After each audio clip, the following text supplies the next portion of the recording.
So good morning to one and all present here. So myself Dr. R. Ranjit, AB Mechatronics, SNS College of Technology. So with the help of case study, I am going to discuss about friction stir welding. First of all, what is a welding? A welding is nothing but an joining of two similar or dissimilar metals with the application of heat, with the application of pressure or without the application of pressure, and with the use of filler materials. Whereas in some welding we can use filler materials, whereas in some other weldings we can't use any filler materials. In all types of welding we can apply heat. In some types of weldings we didn't apply pressure, whereas in some type of weldings we can apply pressure. As an end product we will get the joints, permanent joint. As an end product, welding is a permanent joint. Okay, so after end of this class, students will able to understand what is friction stir welding process and what are all the various process parameter involved in the friction stir welding process.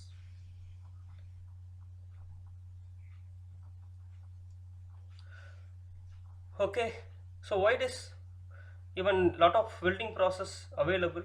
Why particularly this friction stir welding? So what is the empathy behind this FSW? So what is the necessity to invent this friction stir welding?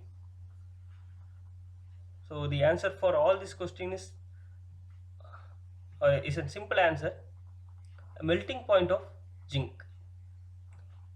So this is the basic concept behind the innovation of this friction stir welding, because the melting point of zinc is around 400 degrees C, whereas its boiling point is around 900 degrees C. When it is mixed with aluminum, that is WA7075 aerospace alloy, the welding of aluminum takes place only at the temperature of above 800 degrees C. At such temperature, most of the zincs get evaporated and material property of aerospace alloy will get changed due to evaporation of zinc. So zinc is directly proportional. The percentage composition of zinc present in aerospace aluminum alloy is directly proportional to the tensile strength of the material. If more zincs get evaporated, then the tensile strength of the material will drastically goes down. Hence, to avoid this problem or to overcome this problem, the Welding Institute invented friction stir welding in the year 1991. So just look at the picture. Will you guess who is this gentleman? So he is nothing but the one who invented friction stir welding process, and his name is Wayne Thomas. Okay, so we know what is welding, and now what is friction stir welding? So friction stir welding, it is nothing but, so welding we can apply heat. In friction stir welding we can apply heat by means of friction between two rubbing surfaces. In this friction stir welding we can apply pressure. So with the application of heat by means of rubbing surfaces, with the application of pressure, a stirring of two materials takes place. Hence the joining of materials obtained. So what is the advantage of this friction stir welding? To overcome the process, that is to overcome the disadvantage of evaporation of zinc, it is an solid state joining process. The welding obtained at the temperature of 360 degrees C, at which the melting point of zinc just about to begin. It is a solid state joining process. It uses non-consumable rotating tool or round tool, and as already discussed, the heat is generated by means of friction. Now look at the figure. Look at the figure. Friction stir welding consists of a rotating tool.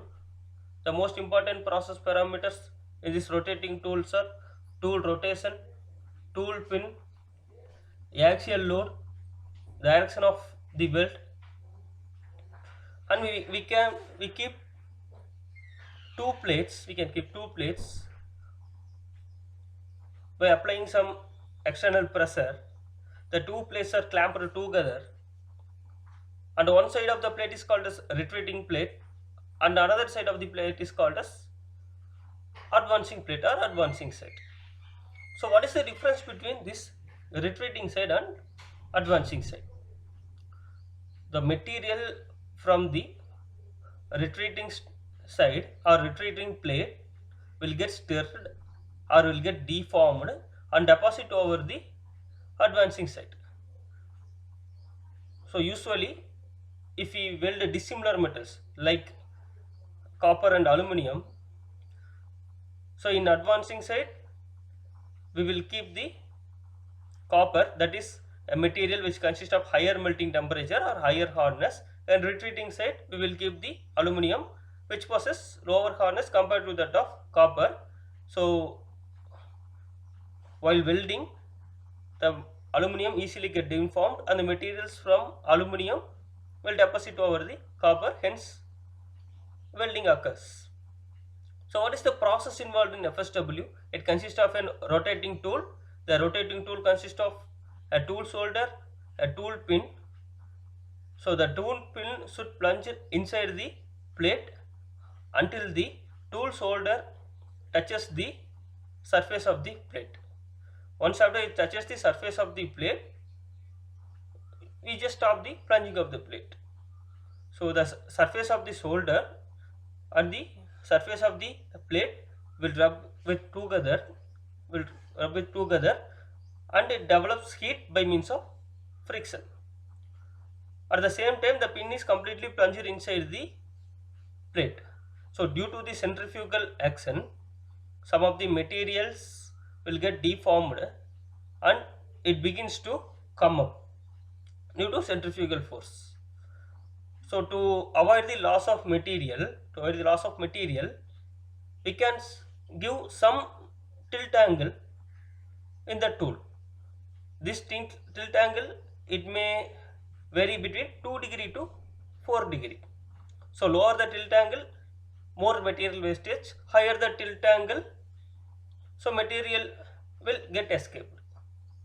So optimized, we have to provide optimized tilt angle. So at this tilt angle, the materials which will come up due to centrifugal force will deposit over the surface. So once after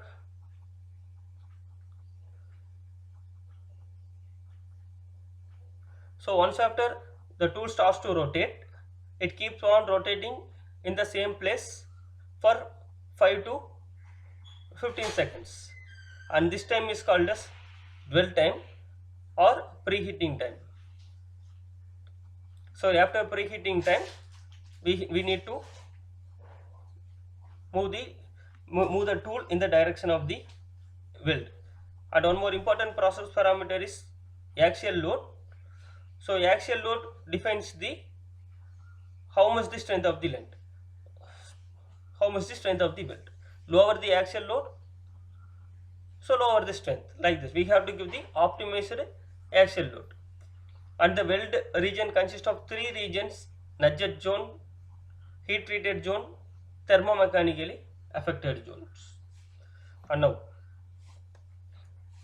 so what are all the various FSW process parameter? First of all, what is a process parameter? A process parameter, which is something, if we change this process parameter, it will change the final quality of the product, or there may be some deviation in the final quality of the product. So here FSW process parameters are: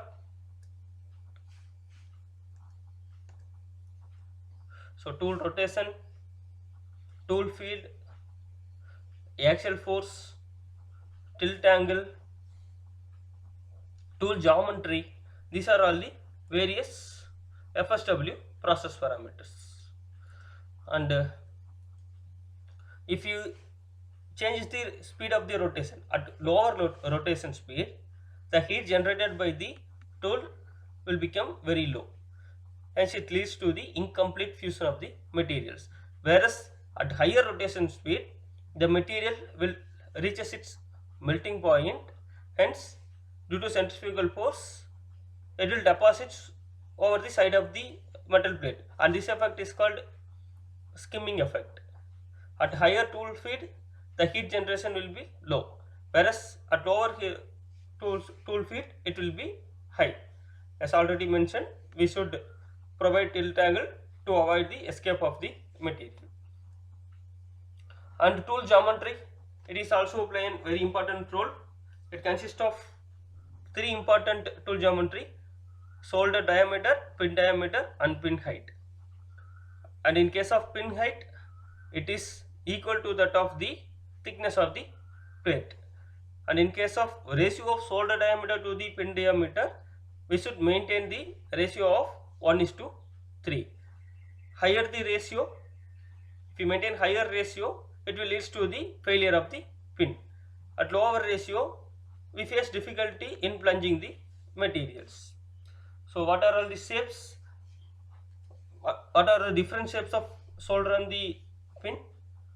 It is available in straight cylindrical shape, or it may be available, the pin is available. We can fabricate in tapered cylindrical place, square shape, or pentagon shape, triangle shape, trapezoidal shape.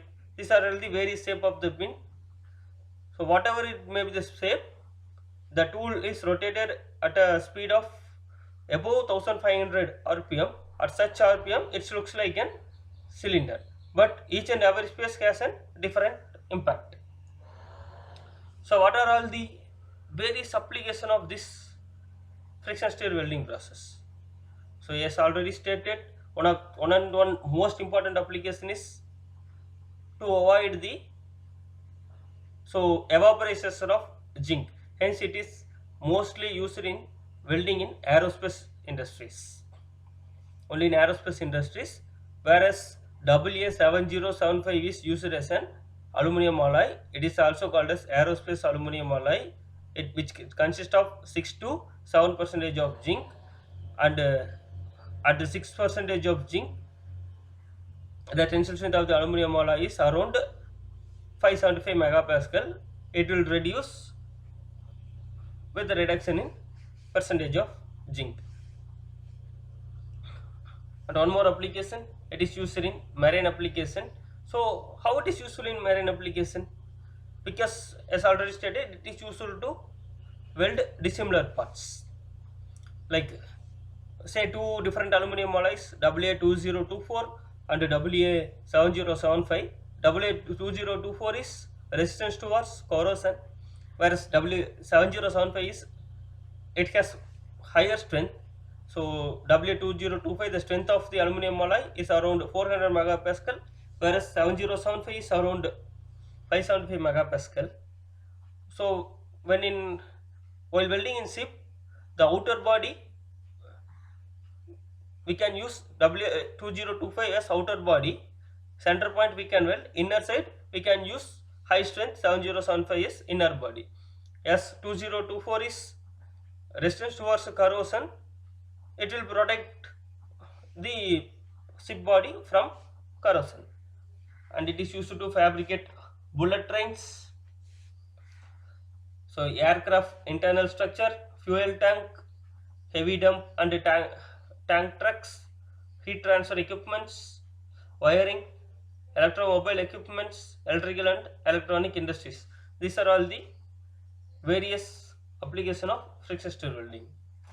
Hence, as a summarize, friction stir welding, it is a solid state joining process which uses friction as a source of heat, and the joining takes place by means of centrifugal action To eliminate the centrifugal action, we will give some tilt angle in the rotating tool. Okay, thank you.